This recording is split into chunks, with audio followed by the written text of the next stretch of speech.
just either a slightly different from what they are, or we talk, we see things that are not normal.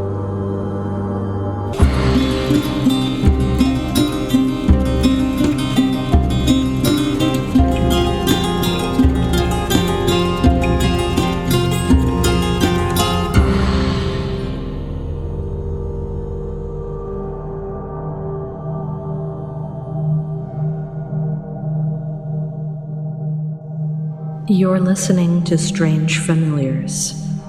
True stories of the paranormal, cryptids, hauntings, the occult, mythology, UFOs, folklore, weird and forgotten history.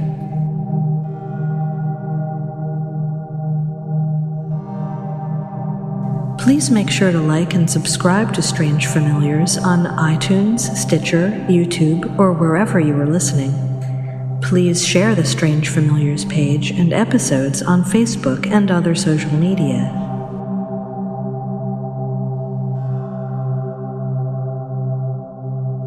If you have experienced something strange, or if you know a story you would like us to cover, email strangefamiliarspodcast@gmail.com or find us on Facebook, facebook.com/strangefamiliars, and of course, strangefamiliars.com.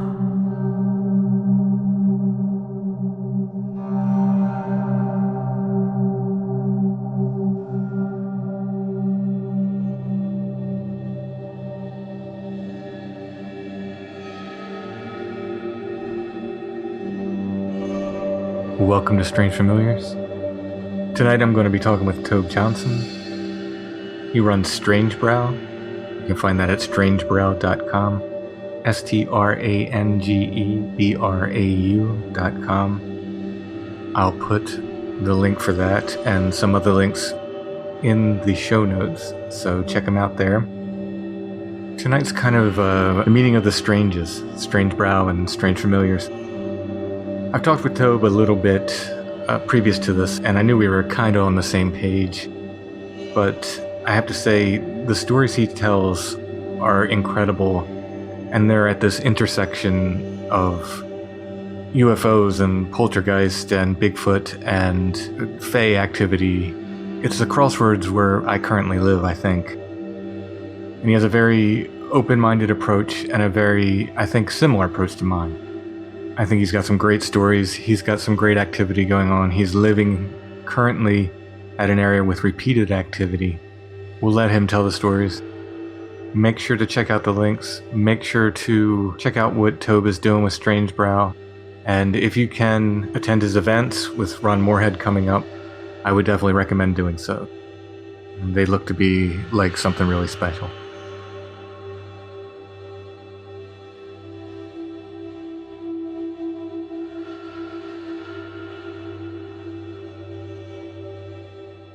I don't know. I figure we'll just go. I didn't write questions or anything down. I figure we can just kind of freeform it. Oh, yeah. And see where things lead us. Yeah, I feel like this is a conversation a long time coming. It's generally pretty difficult to talk to someone about Sasquatch in general that don't immediately connect it to the paranormal. And, I always did. It just seemed like, and first of all, it was in that category. If you were looking for a book, that's where you would find it amongst everything else that was, an unsolved mystery, along with tarot cards and mediums. And so it was just intrinsically put inside my brain that this was a paranormal, supernatural phenomena. But it's generally pretty difficult to have that conversation with people in this field because they take themselves so serious and they look at themselves as, this data-filled douchebag. And it's very difficult for me to have that conversation with most of these guys because they just go into themselves first and their reputations and all of their footprints and their hairs. And I get it. It's fun. It's like collecting baseball cards, but it's a relief to talk to you because I think that, you understand that this is a layered subject and it has all this collective tissue of the paranormal that's kind of attached to the whole. Oh, absolutely. And it's hard to talk about because I'm not out to specifically, offend someone, from that camp. But it is almost like they're very, very desperate to be accepted by, mainstream science. And they're so afraid to talk about something that doesn't sound scientific that, the mere mention of weird lights being associated with the phenomenon, or tracks that walk into the middle of the field and disappear, they go nuts. It's like they won't have it. They just shut down, and it's a no. In fact, I was contacted by someone somewhat local recently who said, I really need to talk to you. I'm a member of the BFRO, but I go out, and every time I go out Bigfooting, I see these weird lights, or my daughter does. I forget exactly what the case was. And he said they won't even let me talk about it. Right. I mean, one of the funny things about that organization is that it's full of people that have these files that they call the flats. You have to be a privileged member, or a team leader of sorts to get permission to be on what they call the BFRO flats, which is basically a holding house of all these weird reports. There's a couple of people I know that were a part of that expedition scene and would take people out, 15, 20 people at a time, and then they would go on to the BFRO flats and look at these other reports, the ones like you're talking about. So a lot of people end up leaving these bigger organizations, but they charge quite a bit of money to do this. When you're paying that kind of money, you expect to kind of, be able to say exactly what you saw and maybe have some feedback about it, because along with seeing the paranormal is a total worldview change and shift. And unless you really prepare people for that, the same way you do for it being bitter cold outside, or the same way you do about poison oak or rattlesnakes, there needs to be a conversation with, especially these newbies that come face to face with these paradigm shifts. And there's absolutely not. They pretend as though it didn't happen. So, I mean, we can get into that. Yeah. I mean, well, it's disingenuous at best. I mean, I've said it, I don't know how many times on the podcast. If you're going to tell me it's okay to look for an 8-foot tall ape man in the woods, but I got to shut up if I see, weird lights out there while I'm looking for them. Right. Like what? Yeah. What world are we living in? I know. And I can't say they're 100% related. I can't tell you they're definitely related. But I think you have to say, like, look, I was out there looking for one weird thing that people say doesn't exist, and I saw another weird thing that people say doesn't exist. Can we not at least talk about that? Can we not at least mention these things? Nobody's seen a Bigfoot make a stick structure or leave a glyph or make a wood knock even. There's no video recordings of them doing any of that stuff, but that's the data for these apers. And it's, utter nonsense when they discount the lights. I mean, let's just start there. That's really one of the first things that gave me a nice little massage on the back and said, okay, young man, this is how we'll start out. We'll start out soft and low with seeing these lights in Bigfoot areas. And you hear these stories like you're hearing these stories. I don't know. Have you had a chance, Tim, to see these lights? I've seen lights. Now, I don't know, like the orb lights, the will-o-wisp kind of drifting lights, I saw separate. Yeah. I saw those on the farm I grew up on. And I told this story to Wes from Sasquatch Chronicles. I was a little kid, and my mother was so matter-of-fact about it that I thought they were like something very, very natural. Because I remember we were kind of looking through, there was a little grove in the back area, and there was these lights down there, and my mother was very casual and said, oh, those are will-o'-the-wisps. And we had willow trees on the farm, and I thought they had something to do with the willow trees. Like, she was so matter-of-fact about it. I thought, like these are some kind of firefly or something that was attracted to the willow trees or something. So I have seen those, did not in any way associate it with anything particularly weird even for years. Much years later, I realized, like, oh no, these are, something that's unusual. But at the time, I didn't register that I wasn't seeing anything, that was the least bit odd. But I mean, when you use the word natural, it is very natural, but also extremely unnatural. But they do have like this really organic quality to them. They seem to be alive, and people are uncomfortable hearing that. But who cares? I mean, they have an organic living quality to them that seems like, hey, we've been here a long time. We've been doing this a long time.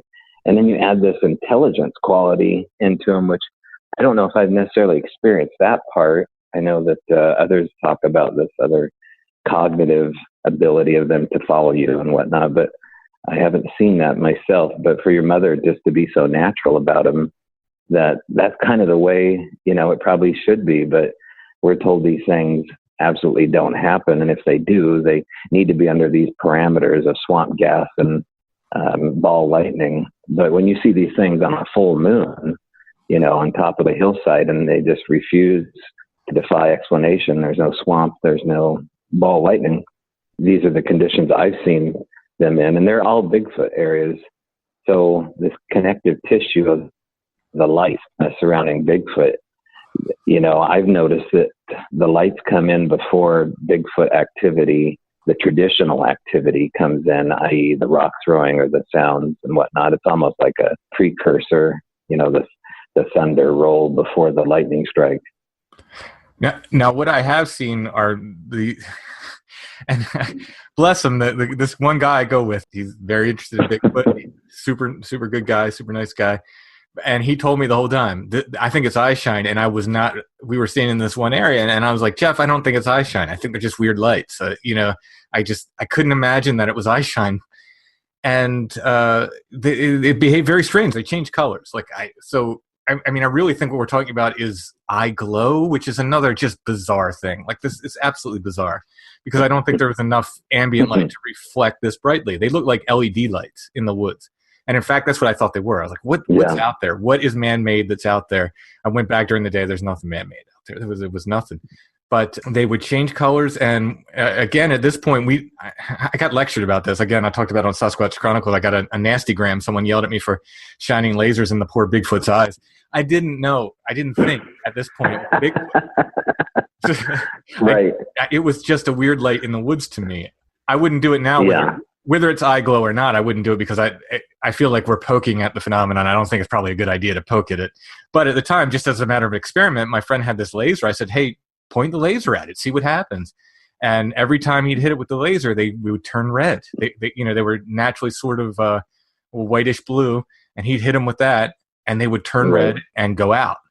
And it was just bizarre. It was, and he started hitting them, and they're changing colors. And every time he hit them with the laser, they turn red and go out. I don't know of a man-made light that reacts like that. You'd have to show me one. I don't think there is one. Yeah. Wow. Now, did the eyes wince or blink or turn away from the harsh laser coming at it, or what did it? How did it respond? It looked like it would turn red and aperture out, like a camera almost, like it would kind of aperture down to nothing. And again, at this point, I'm still not thinking eye shine. I'm still thinking, wow, those are weird lights. Those are some really weird lights out there. I called Jeff, told him I was seeing them, because he had told me about them several times, and I wasn't looking in the right place is what it was. I finally found what he was talking about.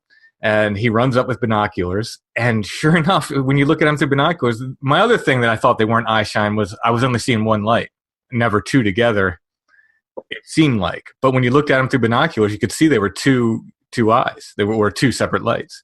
So that's the other thing I thought, well, that's interesting.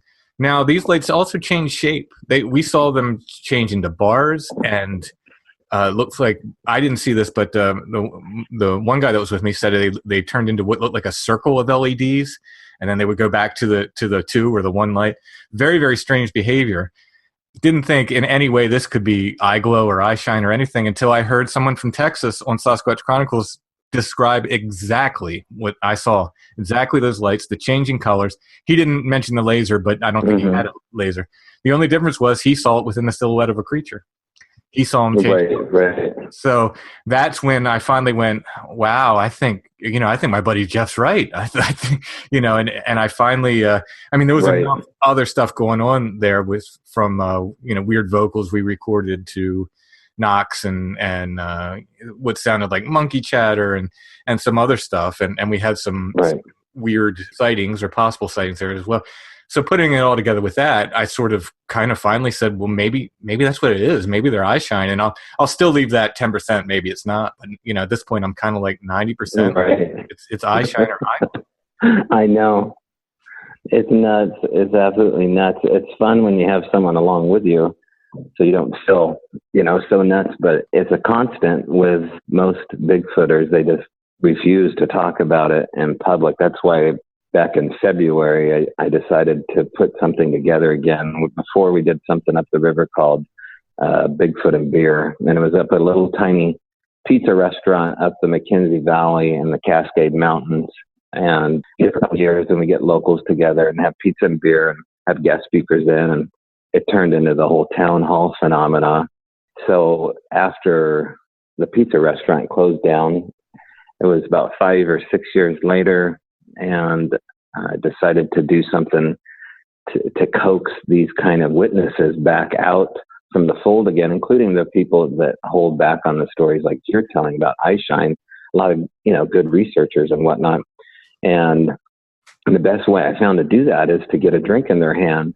And so we started something called Strange Brau, which is unabashedly a paranormal, supernatural conference that we do every last Sunday of the month from 2 to 6 p.m. at a little place called the Axe and Fiddle in Cottage Grove, Oregon. You got the T-shirt and kind of know a little bit about it. But the idea was to put a format together, a live broadcast to get these witnesses to talk about the stranger things, not just with Bigfoot, but like we had, Christopher Garetano come on and talk about the Montauk Chronicles, and a gal named Lindsay Brisbane who had a crazy paranormal encounter that mimicked a lot of the scenery out of the movie The Ring. And so, if you can have those larger conversations, it makes the Bigfooter maybe a little more at home to talk about the stranger aspects of what's happening. I mean, the lights and the eyeshine being the smallest of those things here. Right. They really are just kind of like the baby steps into how crazy this bottomless rabbit hole goes. I mean, even John Green, would say that there's way more questions than there are answers with this phenomena. And like Wes Germer says, I mean, this is an issue that surrounds the globe, and refuse to give up what really is the nature of all this here. And the idea that the forest is reclaiming the body is just, it's just a dumb argument, because here we have classical sightings every day around the globe. And these creatures must number in the thousands. I mean, at least they number in the thousands. And they're coming right in the neighborhood. So the idea that the forest is reclaiming only this species body and leaving all the other bodies available is just ridiculous. We have much more rare. I mean, the Tasmanian tiger is supposedly extinct, and we have better footage now of Tasmanian tigers roaming around in Tasmania than we do of Bigfoot. So right. Yeah, it's a matter of time before we find that baby again. I always say, how many game cams do we have placed in the United States now? They're everywhere. Thousands and thousands of game cams. And they are finding rare creatures. There was a bird they thought was extinct that they found in Louisiana. And the reason they found it is because it turned up on somebody's game cam. This thing was incredibly rare. And then they were able to, track it down. Right. It's you're right. The forest reclaiming the body. It's everybody ever, like, you know what I mean? Like there's no match in the fossil record. There's, some people, Gigantopithecus, but really, I mean, first of all, we only have a jawbone, right, for Gigantopithecus. We don't know if it was bipedal for sure. There's so much we don't know that to claim like, oh yes, it's just an ancestor of Gigantopithecus. It just seems, it's like such a stretch. But the dialogue from that is shifted. They don't use that word gigano hardly as much as they did 6 years ago. So now that everything's a relic, and it's closer to us, than it is gigano. So a relic hominid, and that's the new coin term that Jeff Melder put out there, and all of the little wannabes are using that term now. And but it's so much more than that. It's so much more beautiful. And over the last 45 days, I've had a chance to experience some of that beauty, and a surprising turn of events is to actually move into an area that has so much Bigfoot activity that you can't actually work on the statue of Bigfoot in the garage, which has been my predicament here. Here I am looking at this 7.5 foot tall replica of a Sasquatch that I made for Ron Morehead's party we're having for him in September. And I'm having a hard time getting to it because right outside the door is this very elaborate game that wants to be played by these family groups of Sasquatch. Now, All right. I've never seen a Sasquatch. I haven't seen one here yet, but it is so predominant. It's really the only thing you can focus on when you're at this property is what the next game is going to be. I have to hear about this. I don't know whether we should start on that and go backwards or start with your earlier accounts and go up to that. Okay. I'm completely fascinated by this stuff. So let's talk about this. What's this game? What's going on? Okay. Well, there's a lot of areas we could go into first, but let's just go to Easter Friday. I guess it would have been Good Friday before Easter. It was a full moon, and it came up. It was the guy I lived with. His name's Daryl Adams, and his wife's name's Cindy Adams. And Daryl's really into the subject matter, and that's how we met. We were down the way from the London tracks, which we cast back in 2012 out here in Cottage Grove, and he bought a house right off of London Road. And so I said, great, your backyard has got great sightings. Let's go out and beat the streets and see what we can find. So he says, well, I drew an elk tag. It's the last day. It's Good Friday. Let's go see if we can do two things at once. And I said, great. So I got in the passenger seat, and he grabbed his rifle, and we headed up the hills, and we're looking for elk sign for a good part of 3 or 4 hours, and also looking for stick structures and you name it. It's a beautiful day. And so I find out the passenger window a set of what look like deep appendage impressions. You know, they almost look like someone took a basketball and bounced them in the clay mud. And there were these, you know, nice rounded out divots next to these elk tracks. So I told Daryl to back up the truck, and I immediately turned on my camera and started filming because they were just curious looking. It turns out when you leaned in on these impressions, there was 2 of them. There was a left and a right, and they were relatively close to the gravel bank and separated about 18 inches apart.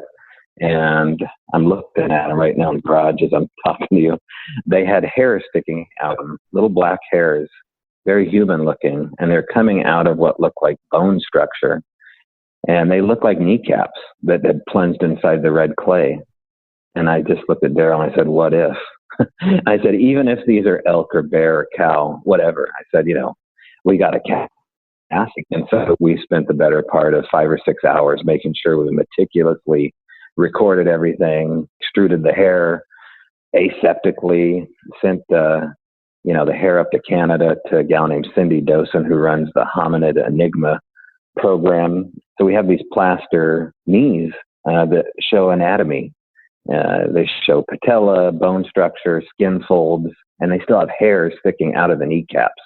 The right one in particular is very impressive. You can see a lot with a black light. Hairs came back. I said, Cindy, before you tell me what the hairs are, this will be my Geraldo moment. Either the bank vault's going to be empty or not. I'll put you on the big screen for Strange Brau, and you can tell the whole audience.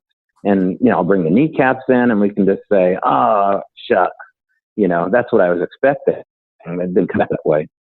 And there we are with these kneecaps, and Ron Morehead in the audience, and this anxious crowd that really doesn't know what I'm up to. And I said, you know, sent these hairs off, probably going to come back as an elk or a cow.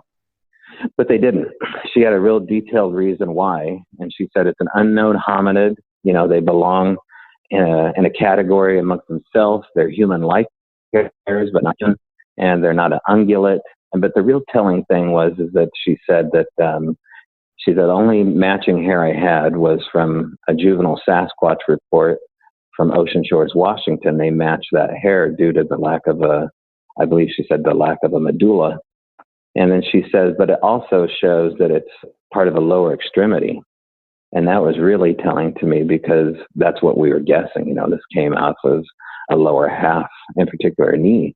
So we have all these hairs, right? And she, she's on our team as far as saying, okay, it's like you guys have a plaster cast of Bigfoot knees.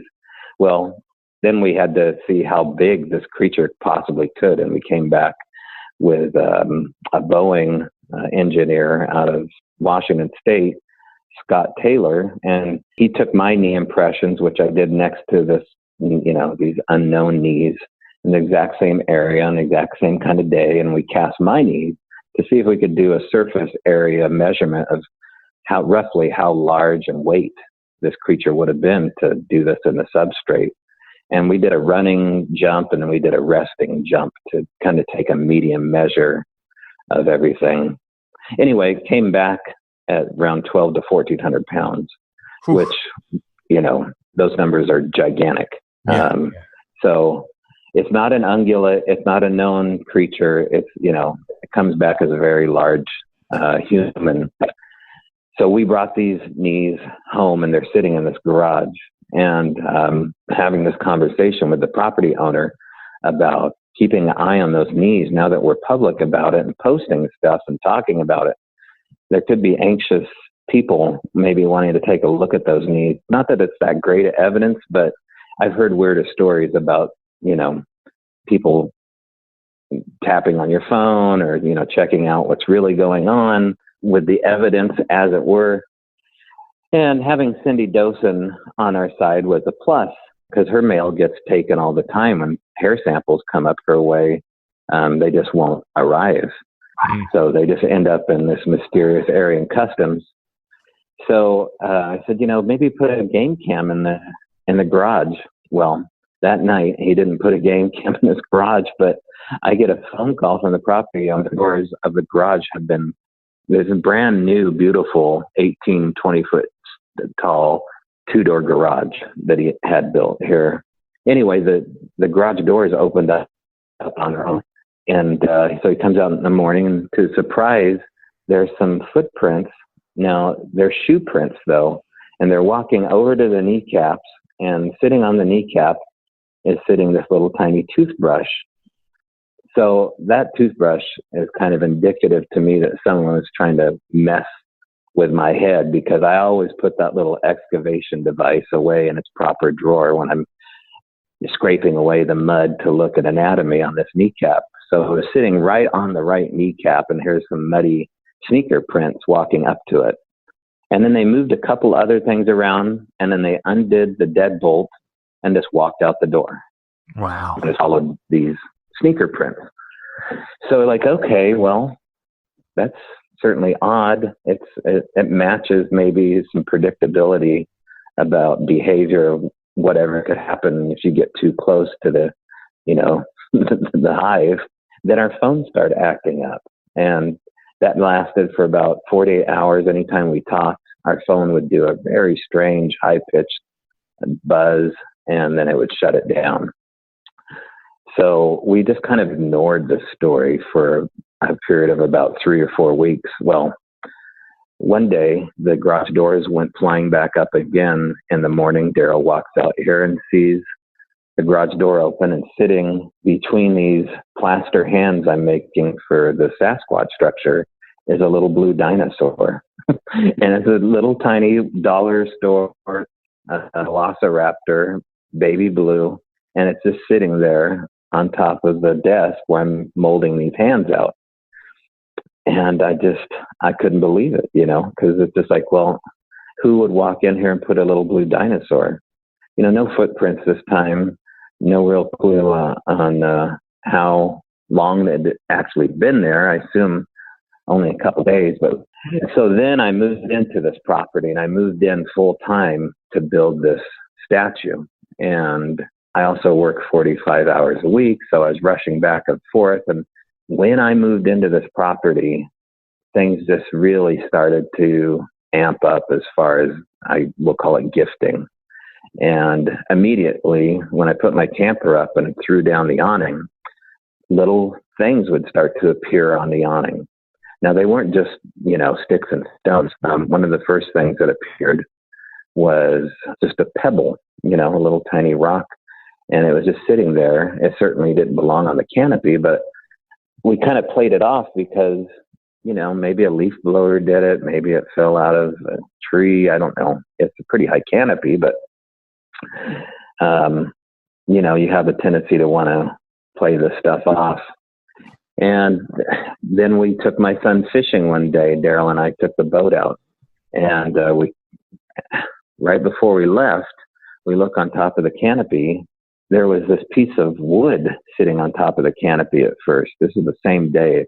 It was a little chunk of wood, and it looked like a piece of Palo Santos incense, which is like a type of incense. It's very fragrant, and you can burn it, use it for protection. A lot of people use it in ghost hunting and whatnot. And it's, just a very fragrant piece of, almost feels like basswood or balsa wood. So there's this chunk of little tiny, maybe 2-inch long piece of wood sitting up there. So we knock that down and take a look at it. And we go out fishing, and we're talking about that piece of wood and what's going on. And I kind of, putting things together in my own head. And my son, who's been immersed in this, definitely knows where my mind's heading. And so I'm trying to break it to the property owner, maybe what's going on, and that there's a game that's starting here. And we get back home, and now we've only been gone about 2 hours, beautiful sunny day. And here's where things start to really amp up as far as what I think they want to get across to us at first, that they can read our mind. And I've heard time and time again, from long-term witnesses, that they want you to know that you can't trick them. So they let you know how outplayed you are by telling you, hey, we can read your mind. So the way they did that was they put a carnelian, which is a beautiful fiery orange agate, about the size of a $50 on top of the canopy. And we're pulling the boat in. We see this thing sitting on the canopy. And as soon as we see that it's a carnelian stone, I'm like, Daryl, that's the one stone that you told me was worth money. I mean, you mentioned that in the garage, right? And he goes, yeah.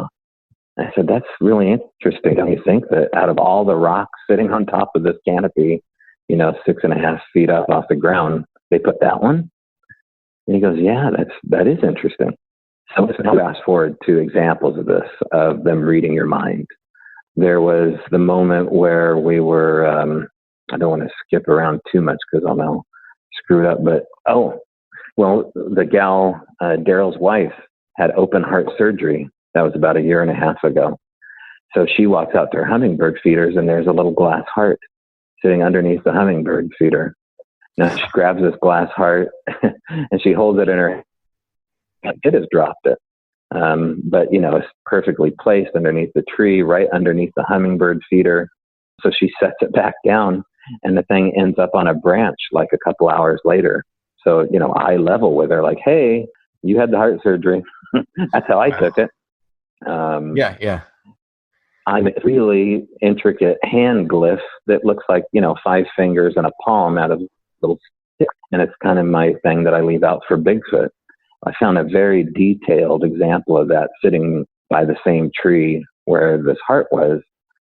Only thing is it was set down within a matter of like 30 minutes of me turning my back on it. So this daytime gifting program of them reading your mind is just like over the top, like poltergeist over the top. Right. I mean, you have to layer in poltergeist and ghost stuff with this. If you're going to bring in the UFOs and everything else, I mean, this veil, this open door policy of the paranormal coming in and out is based upon where this house sits. Who knows what this house is sitting on, but yeah. Yeah, I mean, I agree 1,000%. In fact, it was, Josh Cutchin, I was on another podcast and I was talking about this sort of gifting exchange. It had more to do with rock stacking and stuff I was doing that was playing out. I don't want to go over it too much because I've talked about it several times in the podcast, but it was, I found some white quartz that looked like someone was just bashing it on a boulder. It was like splintered everywhere. While I was hiking, so I made a little cairn. I came back a few days later. Someone had changed it, and this started a thing where I'd go and I'd change it, and every time I come back, it'd be changed. And this went on for months and months and months. Right. Eventually, I was walking up to it. It was in January of 2017. I heard what I thought was like a rock clack behind me. Some crows went off right over top of me and like really sounding off, and like a whole murder of crows just went right over my head, sounding off very low. And they were pretty used to me. These crows, I knew where they kind of would roost in these trees, and they didn't like, I didn't scare them. I was there often enough where, you know, they would sound off. They would let the other crows know I was there, but they wouldn't like come out of the trees and, you know, really be frightened or anything. Went up to this area where I was doing this cairn thing, and before I could even change the rock stack, it had been changed when I got there. Was overcome with this powerful fear, just incredible fear. Got the skunky dead animal smell, and you know, knowing the Bigfoot accounts as I do, I thought like, well, here comes a sighting. It's going to happen. Yeah, and was in no way prepared for it. I was terrified, to be honest. It didn't happen. I heard this sound. It sounded like metal gears clicking. Three like click click click, like small metal gears, not like giant metal gears. And everything, like the fear went away, the smell went away, everything all at once. And on the way out, I found what looked like maybe footprints in the snow. There was a very light covering of snow on the ground. And, you know, nothing that I'm not going to convince, you know, another Bigfoot person, much less a skeptic with these. But I didn't notice them on the way in. They crossed. Well, that clicking sound, if anything, you mentioned that mechanical clicking sound that doesn't seem like it would be a natural sound from, you know, a giant mammal. Those are the kind of sounds I'm most interested in, because I think those, you know, link travel, somehow movement, and appearing and disappearing. We just downloaded another group of parabolic sounds from the back field here. This sounds like a giant stone crypt sliding. And if you can just imagine like Bela Lugosi awakening from his tomb and the sound of granite sliding on hollow granite, it's really fascinating when that sound is accompanied by jet thrusters. Right. And not just airplane flying overhead, but like there's like this serious 8-minute long jet thruster sound on top of these stone crypts. Even radio frequency sounds of voices coming through, like you would expect out of an EVP session where they scan through the AM broadband. Right. Yeah. We get those sounds now coming out of this hollow earth, and it's right in the backyard somewhere. I mean, it's up in the hillside, which does not belong, but maybe it does belong. Right. Yeah. Well, when you talk about the gifting happening in a matter of minutes, the way I first knew that, like, I was under the assumption that another person was visiting the park as often as I was, and was completely still interested in doing it. I'm still interested in playing this game.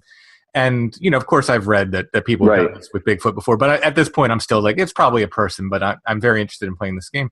My wife was calling it my chessboard. We went there with my family one day, my wife and kids, and they were hiking in a different area. I said, hey, I'm going to run up and check my chessboard. Went up, checked it, rearranged things, and walked back down and met her in this, you know, we were going to meet at this other place, this other trail. I met her at that trail. She says, oh, I want to go up and see it. It's about a 15-minute hike maybe, so at round trip hike. So, you know, I've been gone maybe 20 minutes from this area when I came back, and there's a leaf underneath one of the rocks I put. Now, that was the only change that was made, but I didn't put a leaf underneath the rock. You know what I mean? Like, I reckon as soon as I went up, I said, I didn't put this that's here. significant. And leaves don't fall under rocks, you know.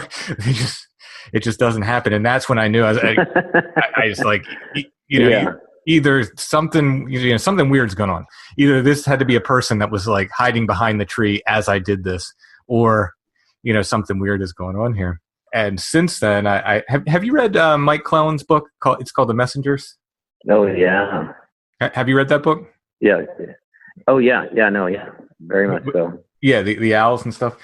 In that book, there's a chapter about a woman who can she says she can basically summon owls. Like if she says, like, I want to see an owl today, she'll go out on a hike, she'll see an owl.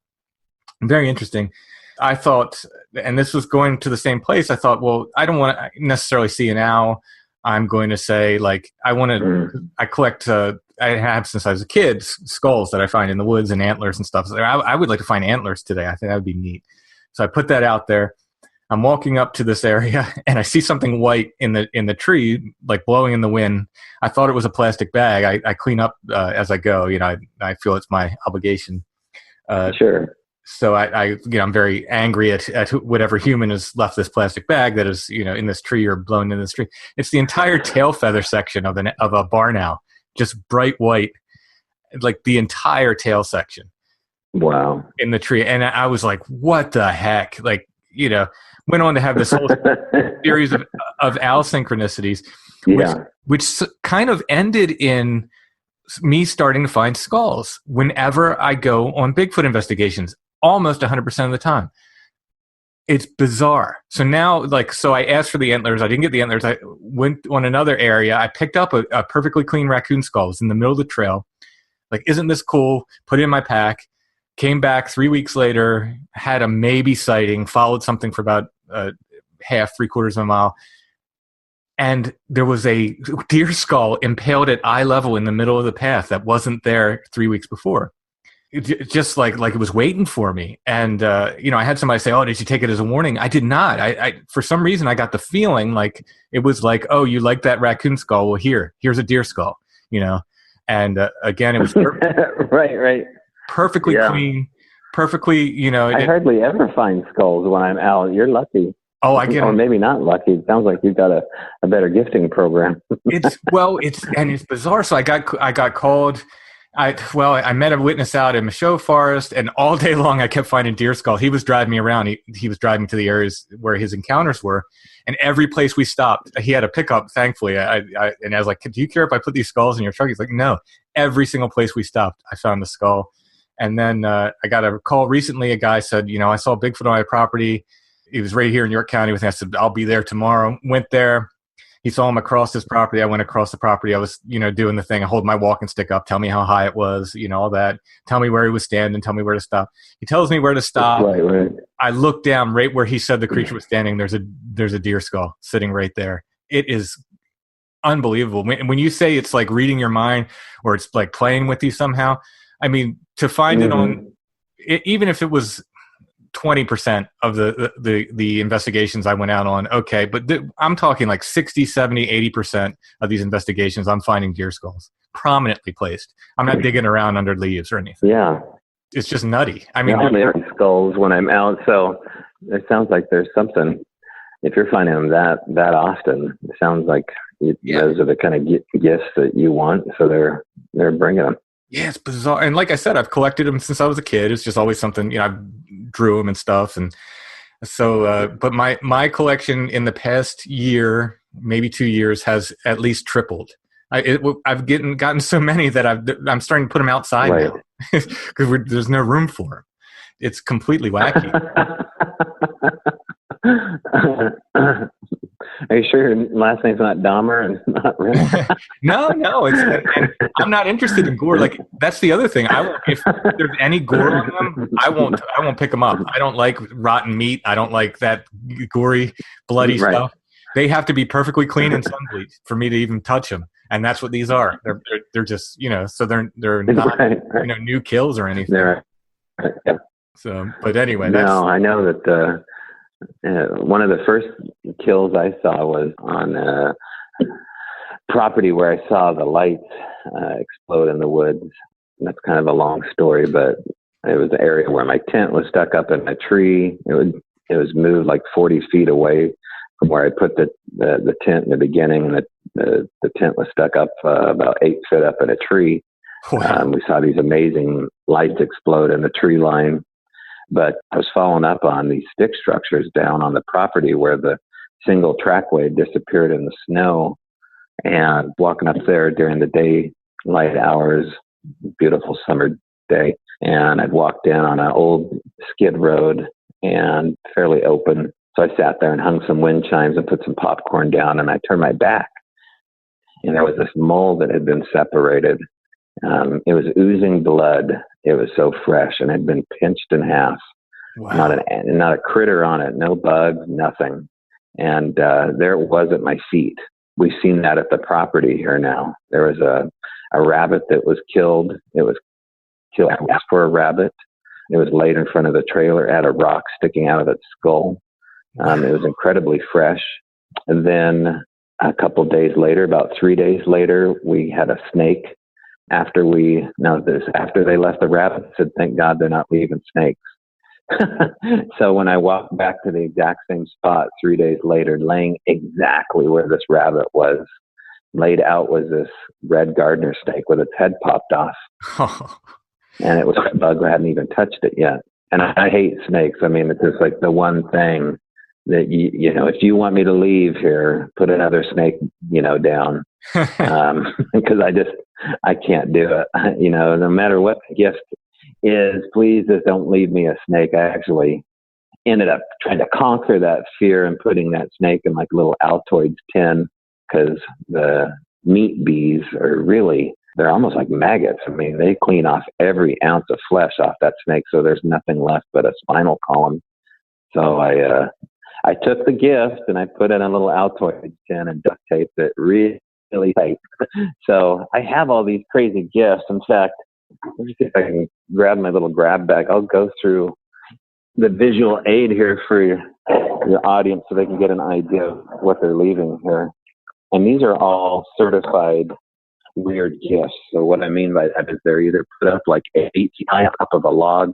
They're puzzles that I've left out for them, or they're put on top of my tent trailer canopy or in front of my door. So we have 7-foot long honed walking stick. Looked like it was stolen off of somebody's patio and stuck in front of my trailer. A green plastic disc that looked like they belonged to a construction crew. A little blue action figure with its head kind of chewed on. Looks like a lawnmower hit this guy. A piece of red pipe. A little metal flange. Item that was set on top of my rear view mirror, balancing itself while I was swimming down the road. I came back, and sitting on top of my rear view mirror was a balancing pine cone. I have a piece of gravel that I found sitting on top of my bedspread inside my trailer. So that would be the second object that has appeared inside the dinosaur that I mentioned earlier. Would have been the first. A little bronze bracelet that was thrown on top of my canopy. And it just goes on and on. A fishing bobber sitting out after we went fishing. We found a little bobber sitting in front of my door. It was acknowledging what we were doing. We have handprints all over this place, examples of how tall they are, because they're squeezing the rain gutters up to around 12 feet and pinching them and pulling them away from the shed. Greasy handprints on the back of truck beds, the size of, we did a measurement compared to these fingers here, and it's laughable. And then greasy handprints, white greasy handprints, the size of a child inside one of the bedrooms, as though, if you imagine maybe like a 5-year-old child trying to push his way out of a door with chalk on his hands. So all these to keep track of and put in order and maybe someday do something with. But right now we're just kind of racing this paranormal race. That's amazing. So the handprints were inside. They were inside the room. In other words, they weren't like on the window. Yeah, the greasy white ones. Well, the chalky white ones are inside. They're still there. They're sitting inside the bedroom. It's a bedroom where we just found out a family left this house rather quickly. The asking price was under, I think it was $50,000 under what it would have been sold for. So when the property owners bought this, they got a real good deal on it. And they moved up here from California area, Oregon, and bought this house. And so before that, the house was demolished. There was an old farmhouse sitting here back in the 1940s. But the family that lived here before, the young man that used to live in this restroom where these chalky white handprints were found was raised in this house. Him and his sister and his mother and father all lived here together. So unfortunately, that boy just committed suicide a month ago. And it was about that month ago that we found those handprints. In fact, we even got an EVP, it sounds like, out of that bed. Before we knew any of this, we put the parabolics in this bedroom and shut out the side window to see if we could catch audio. But then we get this EVP of someone, it sounds like, saying, "I'm dead." And then these handprints appear kind of on the day that his funeral was. So that gets into like, okay, this open door policy of the paranormal. We have moon boots that, I know how that sounds, man, but we have legitimate, like, I've seen these before.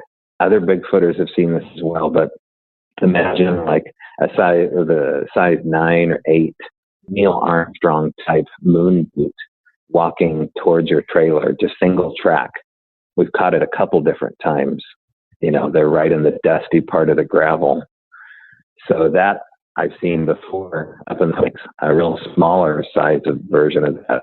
And it only sank down maybe like 6 inches in the snow coming from a remote snowbank. It made no sense for a small child to be hiking solo like that. So there's another long-term witness down the road. They see these prints coming up from the riverbank towards the back of their car, and then just disappear as though this young, small person, I shouldn't say young, but small entity, walks up to the back of the car and just vanishes. So, it all gets into Skinwalker Ranch and what happened out there. And very similar, really. Yeah, and that's one I always tell people to read up on. I mean, there's tons of information on it. Mm-hmm.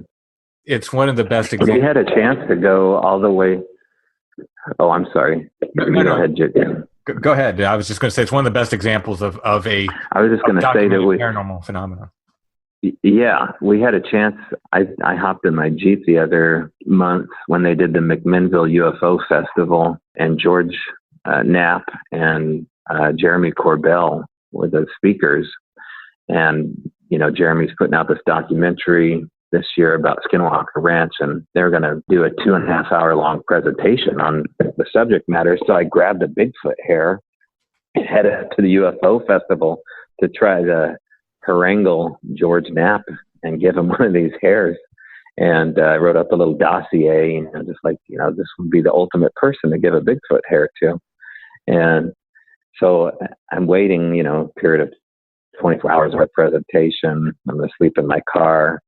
So I'm walking around this festival, and all of a sudden this gal out of nowhere says, "Hey, you." I mean, there's thousands of people at this UFO festival. I think it's one of the biggest in the country. So this gal sitting at the outdoor restaurant there with her friend yells, "Hey, you got a story to tell." And I was like, "What?" And she flagged me over. So I came over there and introduced myself. And I said, "What do you mean I got a story to tell?" She goes, "Well, I seen you walking around here. What are you talking about?" And I said, "Well, if you want to know the truth, I've got, I think, some Sasquatch hair in my backpack, and I'm trying to get in touch with George Knapp and give him this report." And she goes, "I'm Sarah Lamos. I'm a psychic medium, and I'd love to hear your story." And so I sat down with her. I handed her this envelope with a hair in it. And she goes, "Well, let me tell you, before I hold the envelope, I'll take a reading off of it. And I just want you to know I'm a skeptic when it comes to Bigfoot stuff. I think it's only, machismo men that are out with this monster fantasy of theirs. But I'll take a reading." So she grabbed this envelope, which had like 2 hairs in it, and one was like hung up in the plaster. So it was a really cool piece. But for all she knew, it could have had nothing in it. So she grabs this hair, and her eyes roll back on her head. And she turns to her friend, and she says, "Oh my effing God, they're real." And she went on to have this profound experience. She was utterly floored by the experience of holding on to this envelope, and went on in great detail about the history that was attached to them. One thing that she was really confused by was their hierarchy as far as like how they place inside the realm of the Fae. And I said, "Well, you mean that they belong to like the wood spirits or the elementals or the?" She goes, "No, it's much different than that. These are holy beings. These are holy animals." And I said, "Well," and she goes, I'm Buddhist. And these things," she goes, "I'm uncomfortable saying this, but they rival the Dalai Lama as far as like their holiness. And that's a really odd thing for me to have to say, but they're very profound creatures. And she said, oh, by the way, that it belongs to a female. And she was very afraid when she left those impressions in the dirt. So she was kind of like naming off where the location was to me, the fact that it was found in dirt. She would do that periodically, just, throw me these little golden nuggets that she was legit.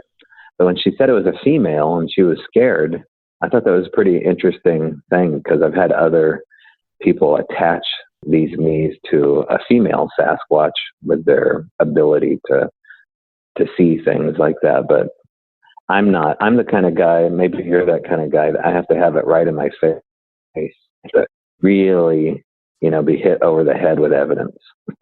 Yes and no. I mean, I've been hit with so much weirdness that I guess it depends on your definition of evidence. You know what I mean? I had a fellow recently, for instance, Right. play me recordings of him asking questions to the woods, and he said he couldn't hear it. He had like a recorder, like he would take to record EVPs, and he'd play it back, and it sure sounds like it's answering, and it sounds like it's answering the questions he's asking it. So is that evidence? I mean, I think most scientists would say it's a bunch of noise that you're making sound like what you want to be an answer. But in the face of all this other weirdness we're talking about, I'm now like sort of, I don't want to say taking it at face value, but I'm sort of accepting it, for what it seems to be. I'll put it that. Well, I'm just more dense. It really wasn't that snake and that rabbit. I mean, even the rabbit, I was still like, with the rock out of his head, I know it sounds ridiculous. Here I was asking for it, and here it was looking at me. But when you know that something's reading your mind, it's a very daunting, shifting thing. I didn't handle that moment too well. I think I paid a price for it, because they left me that darn old nasty snake. But that really, the snake for me was just, and that wasn't too long ago. That was less than a week ago. Wow. That really was what happened as far as Bigfoot is concerned, but maybe not as much as the paranormal is concerned. There was a moment here where we caught this all on video. Here I am, a truck driver up north in Seattle, and I get a phone call from the property owner, Daryl. He goes, hey, I'm looking at this white agate sitting on top of the 7-foot tall upright log. And I said, take a picture.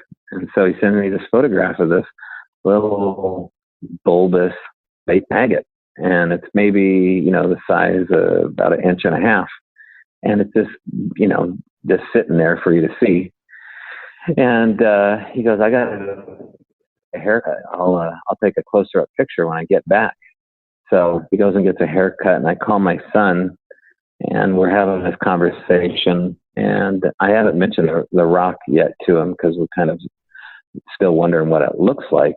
And, he goes, I wonder if Bigfoot will ever bring me anything. And I said, I don't know. He goes, maybe they brought me, I was sitting on my dashboard of my car. And I said, well, that would be really weird if they brought you 40 miles away and put it on the dashboard of your mom's car.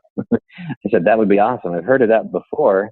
And, if I get blue dinosaurs stuck inside the garage here, maybe, baby.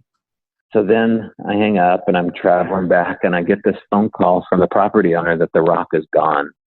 And he goes, he could tell it really bothered him. Like, how did that rock come off that log, that flat surface of that, 90-degree plane?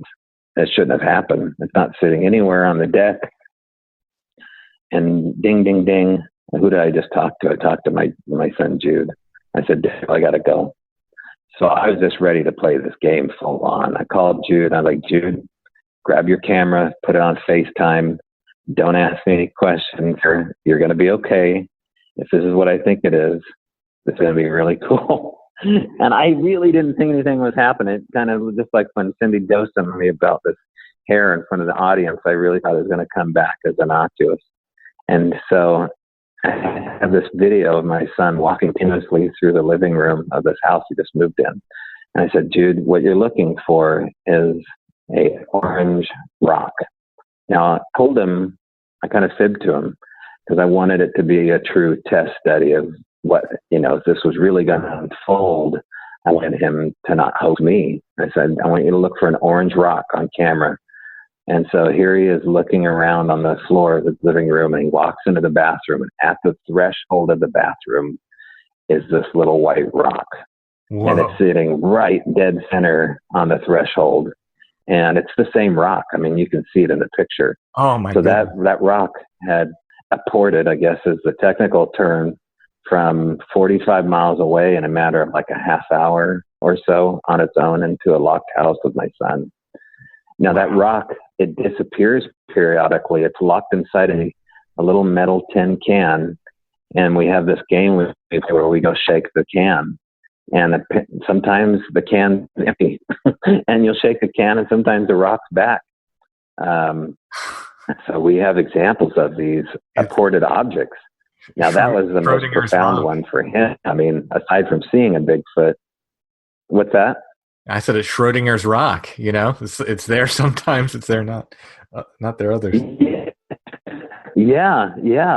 That was a really cool moment with me and him, because to actually kind of unfold it, live action style was really cool. We haven't had I don't think we've had any more examples of that, but people that have had conversations with us have suddenly started saying show up at their place, like buttons sitting on top of my girlfriend's bird feeder, or pillows that suddenly disappear and are stuck in weird corners upstairs where they shouldn't be. People, now this one I don't know what to make of it. Someone's claiming that the little blue dinosaur actually belongs to their daughter, only they live in Colorado, and that dinosaur has been missing for a matter of months, and they're so long-term witnesses. So what if this is like a greeting program of people that are experiencing the paranormal by giving them little objects? Kind of gets into, Close Encounters and Richard Dreyfuss, when he meets that other woman. They have these shared experiences and they must meet at a certain time. They're, even us talking, it gets into that, like, who are these people? And I think Sasquatch enjoys a whole different experience of time. They seem to enjoy it on a circular level, much like the Native Americans do and Tibetans, where they're not linear. They're experiencing everything all at once, and they can so outstep our clumsy version of time by, predicting things. Yeah, I'm blown away by the stone story. It's what I'm reminded of, and these stories are popping up more lately. Like, I wonder how long this has been happening that people have not talked about it, but now people are starting to talk about it. I'm sure you've heard these stories where people will do wood knocks, for instance, and they'll drive 50 miles home and then get a reply in the same pattern, when they get out of their car. I'm sure you've heard stories like that, but that's what that reminds me of, that sort of, the phenomenon traveling with you. And it happens again across the board. Mm-hmm. You hear people, ghost hunters always talk about like bringing stuff home with them. Now Bigfoot people are starting to talk about, people living in neighborhoods are getting wall slaps. They living in suburban neighborhoods, and they're talking about getting wall slaps after Bigfoot hunting. You know what I mean? This is if you want to believe this is a natural ape in the woods, I can understand why they don't want to talk about any of this stuff, because gorillas don't do that. No, and if they're sending things across time and space, through an apportation process, if they're responsible for that moment, we're still outplayed by their capabilities. In fact, they're taking it easy on us. We'll talk a little bit about Ron Morehead here. He was really one of the first guys anyway to pull me aside, along with Tom Powell and another guy named Dave Rodgers, that says, this phenomena, it goes way deeper, and this depends on how deep you want to go. But this obsessive nature of the subject matter can pull you into its world, and don't ever leave the human world for them, because that's the ultimate trick that they're trying to play, is pull you away from from the human world and into their world where you don't belong. And I feel as though we absolutely don't belong with them. We belong aside them on their terms, but to actually live with them I don't believe it's an option. I mean, those that are lucky enough to have moments, fleeting moments with them, like Sarah Winnemucca, these stories about people taken away, but to actually live with them, I don't think that's an option. I think we are forced to live amongst them and beside them. It changes everything. If you believe that, it changes your religion, it changes your spiritual faith, it changes science. Just this one little question about who and what they are really shifts everything. Oh, yeah. Well, since you brought up Ron, let's explore that avenue. When did you meet Ron Morehead? I met Ron in 2010, and he showed up at a gathering that we had here in Eugene, Oregon.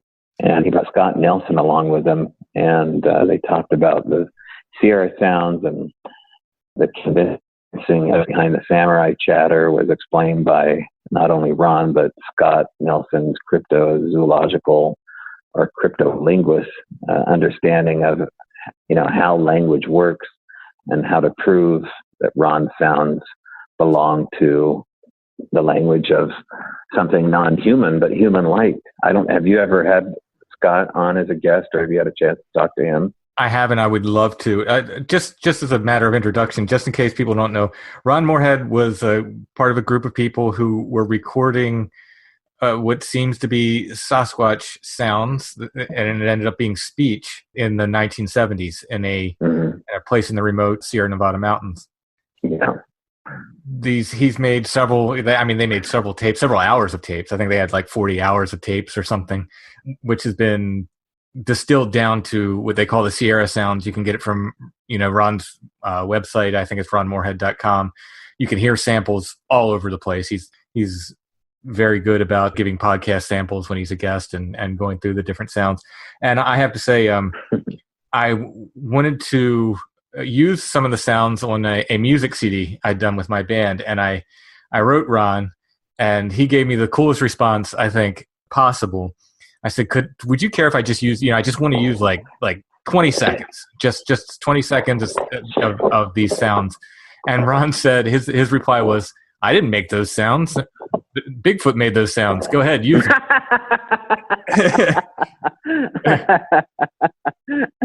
Which I thought was the coolest, that's totally him. The coolest affirmative response like anyone could possibly give. I was right. Completely blown away, and I already had respect for the man, but after that I was like, all right, this guy, I have respect, and he's a cool dude on top of that, and acknowledging at the same time that Ron is, he didn't make those sounds, you know what I mean? Yeah. He's so giving with his time and with his research, and he never tells you you're wrong about anything. His go-to line is, well, you may be right, no matter how crazy he may personally think the theory is. And it's an excellent line. If you don't ever want to get in an argument with, someone about the paranormal, just say, well, you may be right. I mean, it really just lets it lie out there, and you don't have to argue about anything after that one. You just get clarity over agreement. I've used it a few times. He's really cool. He's an authentic adventurer, that dude. He's lived a life that most of us could only hope to live. He's like, what a adventurous life he's had. Interesting. Yeah, and they're paranormal stories. I mean, he'll tell you flat out that a lot of what happened up there is at the quantum level. That's why he wrote Quantum, Bigfoot, is to try to make the scientists happy, by talking about the paranormal through scientific terms and using the words the quantum level. But he had strange sounds follow him home. He definitely saw the lights up there on more than one occasion.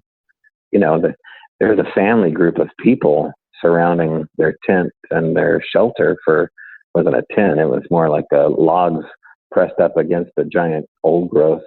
If you haven't heard the Sierra sounds, it sounds unbelievable. I mean, it sounds like samurai men up in the woods, not just men, samurai women too, yelling at each other, very Japanese, very Euro-Asian sounding.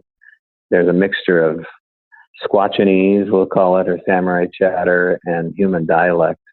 And the conversation between these elk hunters and these Bigfoot has never been reproduced on that level. So that's why we invited Ron to come down here in September and take part of something we're calling the Sierra Sasquatch Experience. And it's a couple different options for folks to hang out with Ron September 29th or 30th. The 29th is going to be a reserved thing for people who have a limited, intimate, I guess, camping experience with Ron. And we're going to do a recreation of the camp up in the mountains here with a life-size Bigfoot, which almost done making. And then they can stand with Ron amongst the old growth and get their photograph professionally taken. And then he'll autograph it the next day. But we're going to come back to this property where we're having active stuff happen and have a little barbecue into the evening time and enjoy each other's company. And then on the 30th, him and Scott Nelson are going to put on a show at the Axe and Fiddle in Cottage Grove. And that one, I think it's only $15 advance tickets to come to that show. It should be an all-day event. We'll have the statue there and vendors, and I think we can fit like 125 people in this 2-story building. And if you hadn't had a chance to hear Scott and Ron talk together about this phenomena and the sounds, it's definitely worth checking out. So that's my sales plug with Ron. And I really want it to be something, big and large and active for his sake, because, it's harder and harder each year for Ron to get up in the Sierras. And I think he just got back actually not too long ago from doing a couple weeks up there.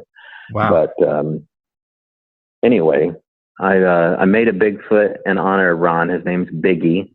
If you listen to the Sierra Sounds, you'll hear Ron refer to Biggie or talk to him in his lectures about Biggie. And so I went 7.5 feet up and about 3 feet wide with this guy, and spent the last, I'm probably getting closer to like 55 or 60 of intense building, and not quite done yet, but Biggie will be quite the piece, and we'll take him out in the woods and give people their dream shot with a real life Bigfoot researcher. How old's Ron now? He's getting up there, right? I don't know how old Ron is. He hides it well. Yeah. He's just, him and Bob. Yeah, he's definitely not running laps right now. Him and Bob Gimlin, are up there in age, but man, they just you'd never know it when you sit down and talk to them. Yeah, but what I'm saying is this is true, like old guard Bigfoot folk, and it's a rare opportunity to get to have like what would be one-on-one time with Ron. It's an incredible opportunity. I wish I could be there. I have something to do that weekend, but I was seriously considering coming out for it because it sounds like an incredible event. Oh, that would have been the ultimate. Yeah. I think we got like 8 tickets left. It's $200 to do this, and that's because it's a 2-day event. The photographs have to be developed, the cameramen have to be hired. Building a Bigfoot isn't free. The venue is free for me, but in order to get the staff to run the place and cater it and rent a restroom out and pay the people that I'm living with for their time and effort and pay Ron, it came out to about $200 for 2 days, so $100 a day. So that one, it was limited to 15 because I knew it was going to be tougher to get people to sign up for that. And plus, you want a smaller group. If you have a limited time to be with somebody like Ron, a big crowd fighting for the next Bigfoot story. So, but the next day, you can come in general admission. It's $20 at the door, 15 advance. So, not too bad. Yeah. Oh yeah. And to hear Ron and I didn't let you get into it too much because I had to stop and explain, Ron's story a little bit in case anybody wasn't familiar with him. But Scott, right, is the other fellow. I'm sorry, I drew a blank. Scott Nelson. Scott Nelson, sorry, yes. He is a cryptolinguist. Yeah. He worked with the Navy, and of course he can explain it much better than I can, but what it boils down to is he recognized this as language, the recordings that Ron made, and his job in the Navy was not necessarily to decipher languages, but to determine, if a real language was being spoken through various. They have various ways of doing it. It was his profession. He knows what he's doing. And the first time he heard these sounds, he recognized it as language, which is pretty incredible. And he's only dug in deeper since then. In fact, he used this term. You can hear this phrase, this utterance from Biggie. We'll call him. We don't know which Bigfoot made this phrase happen, but there's this known phrase, and the phrase goes "food haivwaya," food haivwaya. So there's an English word, food, and there's this other mystery word, haivwaya. Scott used this term, food haivwaya, out in the woods to elicit. So that tells you the legitimacy of what's going on Ron's tapes. He wasn't a witness until he used. You cut out a little bit. You cut out a little bit there. He used the phrase in the woods. Oh, sorry. It's okay. He used the phrase. So he used this phrase, food haivwaya, and Scott's really good at mimicking language as part of his discipline. He can speak, I think, fluent Russian, and he does really good at repeating the Sierra sounds. Anyway, so he elicited his first sighting by using this term out in the woods. One approached him, and I don't know if it was a daylight sighting or nighttime sighting, but as a previous, I wouldn't call him a skeptic, but just a non-witness, he brought one in on him by using the Sierra sounds. I don't know anybody else who is. People do call blasting with Ron sounds. I don't know what kind of results they get, but there's something about the spoken word, very powerful, the spoken word. I mean, it talks about that throughout religions too. But I think they're into the real thing, that, the mimicry stuff. They're just all clued in on your motives, man. I mean, if your motives are unpure and you're out to trick them with call blasting, they're just going to put you in the douchey corner and treat you like that. And I just don't think it's the way to go. It'll slow your roll. If you want the real thing, give them the real thing. Be the real thing. Don't go out like a total nerd, in camo and all your tack gear. I mean, it may look good on a selfie stick, and you may feel like you're fulfilling. I mean, I did it at first. Of course, you have all the cool gadgets and whatnot, but the amount of times I've tried to put a FLIR up here on this property and nothing happens. Well, we only did that about 4 times before we gave up because, they just knew. I mean, after the 4th time of nothing happening, and as a tiny little FLIR, I mean, it's a super tiny little guy. There should be no way for them to see that at all, but they're tuned into your motives. And that's proven with the snake and the rabbit and the carnelian stone and the glass heart. I mean, the list goes on and on here for us, that they're tuned into your motives. Yeah, and I get asked a number of times, like those lights I was talking about. Well, why didn't you film them? Why didn't you take pictures? Well, we took a couple still pictures, and they're completely unremarkable. To be there and see them, and to see them reacting, and then to see a couple of what appears to be pin lights in the blackness on photograph is nothing. But even if we could photograph them, I think at the point they are very reactive, and they do not like. And the phenomenon across the board doesn't like being photographed. This was proven at Skinwalker. Again, if we want to check back on that. Yeah. The camera cords that were being cut there, the phenomenon in general, and don't ask me why, it doesn't like being photographed. So I think one of the surest ways to stop it is to start putting up cameras and stuff. It doesn't like it. Yeah. They don't mind audio. I mean, you got the full permission slip to listen to them. Listening is, I've heard them come up and tap on the recorder. You can hear them breathing. I think we even caught one farting. They don't mind at all being recorded. Exactly. We've got one laughing, actually. It's one of our best recordings is one walking up and laughing like Scooby-Doo. It's really cool recording. But yeah, the permission slip to film them, I don't know what it is. I mean, maybe they feel like it's, taking part of your soul or something.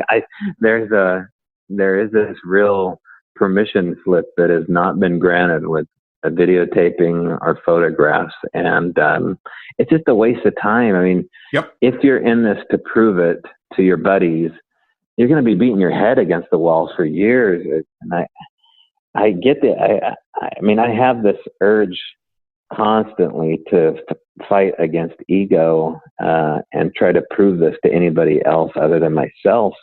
But, I think that it's okay to keep like a little family album of cool things that have happened, like the knee prints and all the little crazy stuff in the Ziploc bag here that they've left. But when you have, a snake and a rabbit left at your front feet and there's no reason for those things to die on their own, it just changes the way you think about this phenomena. So they've asked me to change the way I think about it. That puts me in a whole different camp of researcher. It's not the popular club. It is not. No, you don't get invited to any of the little functions and whatnot that you used to get invited to. And I'm totally okay with that now because it's the more honest way to go. And it's way more fun. I mean, the kind of stuff that's happening now is way more fun. It's really just kind of like, when the waves are pulling you out, they say relax and don't fight the waves so much, otherwise you'll drown. That relaxing against the current has really helped out quite a bit. So I'm at peace. I can leave this property now in September and go back to my other house about an hour away, and I can relax about it. I have answers. They're not all the answers I wanted. I didn't get to see one. I still have some time here yet, though, to see if they come right up to the workshop here and maybe shake the hands of this replica in the garage. But I doubt any of that will happen here. I think I'm happy with the way things have gone and can leave with a peaceful heart. I should probably mention here, too, before, because I know you probably have to go, and so do I, that if people are interested in getting a hold of Ron's event with Strange Brau, that's the company I run, I guess if you can call it a company. It's more of a hobby. Strange Brau is just like it sounds, but it's BRAU, kind of the German iteration. They can go to strangebrau.com, or they can go to Strange Brau Sasquatch, brownpaperticket.com, and get the tickets directly for the event here in Cottage Grove for the 30th.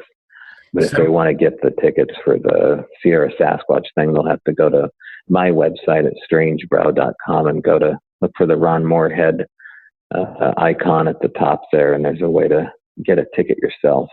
Send me all those links. I'll put them up in the show notes too, so people can just click on them. Okay. All right. And then get cut off. Cool, man. That's fine. Well, thanks so much. Fantastic stories. Yeah. I love this stuff. And please keep us updated on anything else that happens. Sounds good. Thank you.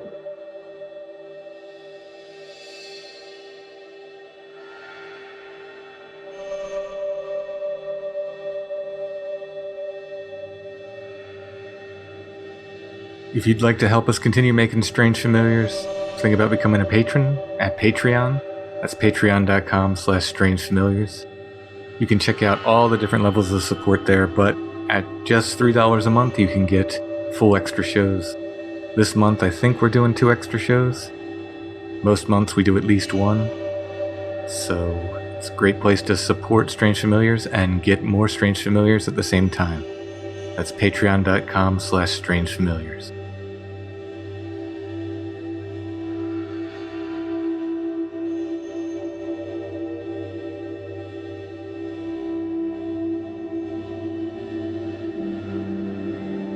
Thanks for listening, everybody. Strange Familiars is a production of Dark Holler Arts. Music, books, art, podcasts, and more. darkhollerarts.com. If you're on Facebook, check out our group, the Strange Familiars Gathering. Just look up Strange Familiars Gathering. You can join and share in the fun. We share news articles and news about the show and all kinds of stuff on there. So Strange Familiars Gathering on Facebook. Intro and background music is by Stone Breath. For more, you can go to stonebreath.bandcamp.com.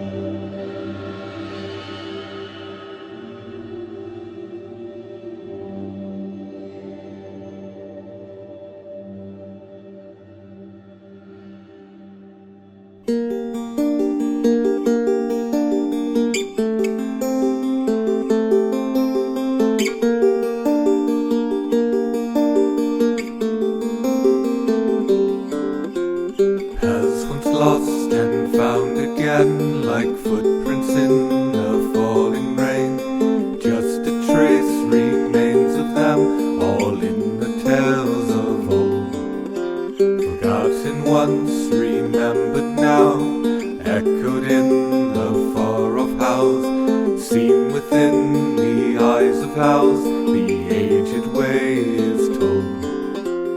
Buried in a cursed earth, hidden in the haunted ground, guarded by unseen things, what was lost is now found.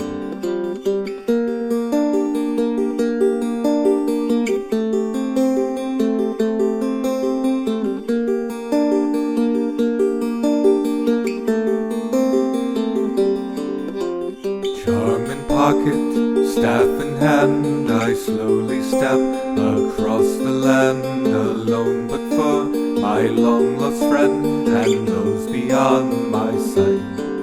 From well-worn path to lonesome way, across the creek the white tree sways. Behind me broken boughs are laid, my shadows dark as night. Buried in the cursed earth, hidden in the haunted ground, guarded by unseen things, what was lost is now found.